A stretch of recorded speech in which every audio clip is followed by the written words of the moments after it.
నేటి తరం సినీ అభిమానులకు రీమా సేన్ అంటే పెద్దగా గుర్తుండకపోవచ్చు. ఎందుకంటే 90స్‌కి మాత్రం చాలా ఫేవరెట్ ఈవిడ.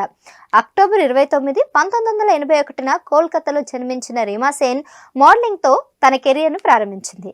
పాల్గొని పాఠక్ మ్యూజిక్ వీడియోల ద్వారా ఇంటింటికి పరిచయమయ్యారు ఆమె. 2000లో తేజ దర్శకత్వంలో వచ్చిన చిత్రం అనే సినిమాతో టాలీవుడ్లోకి అడుగుపెట్టారు. ఉదయ్ కిరణ్ సరసన ఆమె నటించారు. ఈ చిత్రం బ్లాక్ బస్టర్ హిట్ అవ్వడమే కాకుండా రీమా సేన్కు తెలుగులో మంచి గుర్తింపును కూడా తీసుకొచ్చింది. కేవలం గ్లామర్ పాత్రలకే పరిమితం కాకుండా రీమా సేన్ తన నటనతో ఆకట్టుకున్నారు. ఇక ఐరిత్తల్ ఒరువన్ యుగానికి ఒక్కడు అనే సినిమాలో నెగిటివ్ షేడ్స్ ఉన్న పాత్రలో నటించి అందరినీ ఆశ్చర్యపరిచారు.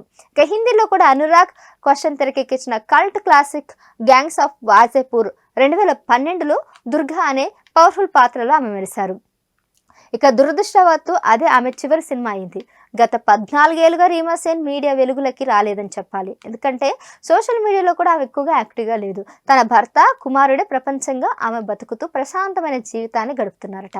గ్లామర్ ప్రపంచం కంటే కుటుంబంతో గడిపే సమయమే తనకు ఎక్కువ సంతృప్తినిస్తుందని సన్నిహితులతో ఆమె చెప్పినట్లు సమాచారం.